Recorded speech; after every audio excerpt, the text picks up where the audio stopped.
Mi bisita si Pablo kang Santiago. Gawa Kapitulo 21 versikulo 17 hanggang 26. Pag-abot namo sa Jerusalem, malipayon kaming giabi-abi didto sa mga kaigsuonen kang Kristo.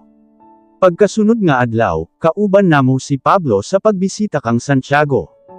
Didto usab ang mga kadagkoan sa iglesia sa Jerusalem. Gipangumusta sila ni Pablo og gisuginlan sa tanang gipanghimo sa Dios ngadto sa mga dili Hudyo pinaagi kanya. Pagkadungog nila sa iyang gisugilon kanila midayig silang tanan sa Dios.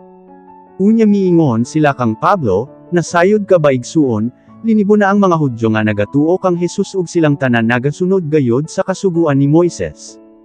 Nakadungog sila nga nagapanudlo ka sa mga Hudyo nga nagapuyo sa lugar sa mga dili Hudyo nga dili na sila kinahanglang musunod sa kasuguan ni Moises.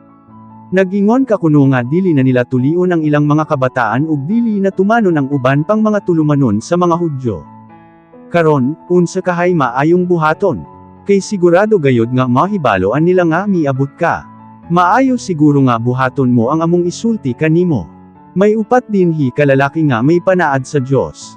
Uban kanila og himuan ninyo ang seremonya nga ginaingon sa kasuguan mahitungod sa paghinlo. Bayri ang ilang mga gikinahanglan sa paghalad sa Dios aron makapaupaw sila. Mao kini ang pamaagi nga ang tanan masayod nga ang balita nga ilang nadunggan mahitungod kanimo dili tinuod. Tungod kay makita nila nga ikaw usab nagatuman sa kasuguan ni Moises. Kon mahitungod sa mga dili Hudyo nga nagatuo kang Hesus, nakapadala na kami og sulat kanila mahitungod sa among gikasabutan nga dili sila mokaon sa mga pagkaon nga gihalad ngadto sa mga Diyos o dugo, ug sa karne sa hayop nga sa pagkamatay ang dugo wala nakagawas. Dili usab sila makighilawas gawas sa kaminyoon. Busa sa pagkasunod nga adlaw gidala ni Pablo kadtong upat ka lalaki ug miapil siya sa ilang pagpahinlo sumala sa ilang panaad.